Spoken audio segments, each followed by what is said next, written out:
Susan King began her journalism career in 1969 at NBC News as a New York assistant in the White Paper Documentary Unit. In 1970, she moved to CBS News, where she was the New York assistant to the national editor and a correspondent for Walter Cronkite. In 1972, when husband Mike landed a job at Fisher-Price, Susan moved to Buffalo and became the first woman to anchor a major weekday newscast in the market at WGR-TV. MAKOWSKI minced no words in asking for help. I am confident that some short-term solution will be found. Everyone aired their problems today, and there was no solution. But Assemblyman Hausbeck told Channel 2 that there will be a solution. It will probably only be a temporary one to get Buffalo and the others through this year. A solution in this political year, when no one wants to raise taxes, will take some political maneuvering and at least 2 weeks. Susan King, Channel 2 News in Albany. Chester Gorski has been in politics since 1937. The question facing him right now is not an easy one, but City Hall has been without a legislative leader for over a year now. Channel 2 has learned that Mr. Gorski will make a decision shortly to either resign or remain in office. Our sources tell us he will probably resign. Susan King, Channel 2 News. We were hot. At least we felt we were hot. We felt like we were making the town look at an aggressive news organization. After making her mark on the local TV news scene in Western New York for 3 years, she moved to Washington, D.C. in 1975, where she became a weekend anchor at WTOP-TV. Susan found her niche in reporting on political, community, and social issues. It wasn't long until Susan moved to ABC News in 1979, where she served as a correspondent in the Washington Bureau. Her reports were seen on ABC's World News Tonight, Good Morning America, and Nightline. Barbara, if I may, forgive me, but the man of the hour right now is George Bush, and we have Susan King standing by at George Bush headquarters. Absolutely. And we'd like to hear what she has to tell us. I don't blame you, of course. Susan? Well, Ted, George Bush and his wife, Barbara Bush, just met with reporters in a very crowded lobby on the floor where he is staying. And he said, in fact, that that call came out of the blue sky. Barbara just mentioned that she had talked to Mr. Bush, and he had said he hadn't had a call yet. All of a sudden, the phone rang, just really about 15 minutes after Barbara talked with him. And in fact, he said it came out of the blue sky, that Mr. Reagan was very gracious on the phone and asked him simply, would you be my running mate? And of course, George Bush said, I'd be delighted to be your running mate. Susan served as the White House correspondent at the beginning of the Reagan administration and covered George Bush's 1980 presidential campaign.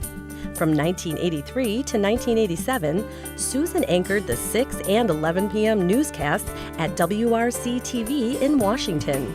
She created the award-winning cover story feature, which won a number of Emmy Awards. Rumors were running wild that Burford was ready to resign.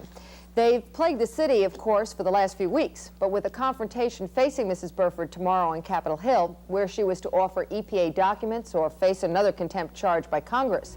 Susan also produced special documentaries from Lebanon and South Africa.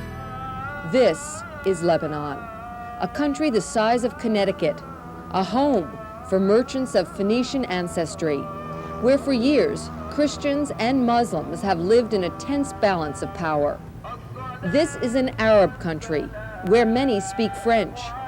Since World War II, Lebanon was the center of banking for the Middle East and a playland where skiing and beach bathing are possible in the same day. This is Lebanon today, a country scarred by violence, a people etched by fear. In 1987, Susan moved to WJLA-TV, still in Washington, and anchored the 5, 6, and 11 o'clock newscasts regularly. She was recruited to the station to bring her award-winning cover story feature with her.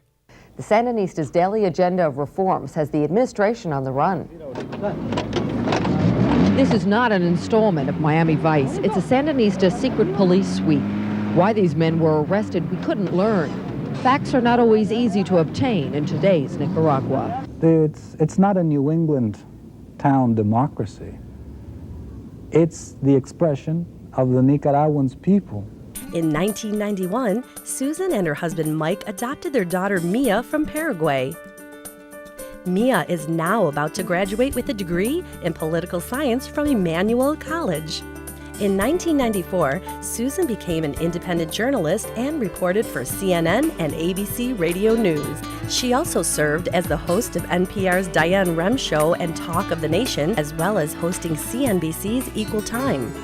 Then in 1995, Susan King was sworn in as Assistant Secretary for Public Affairs in the Department of Labor, of which I am about to enter. So help me God. So help me God. Thank you and congratulations. Susan remained in government service until 1999, when she joined the Carnegie Corporation of New York as Vice President of Public Affairs. In 2006, she was promoted to Vice President, External Affairs, and Director of Journalism Initiative, where she stayed until 2011. In January 2012, Susan King joined the University of North Carolina School of Journalism and Mass Communication as its Dean and Distinguished Professor. What a career! What a pioneer! The Buffalo Broadcasters Association is proud to induct Susan King into the 2014 class of the Buffalo Broadcasters Hall of Fame.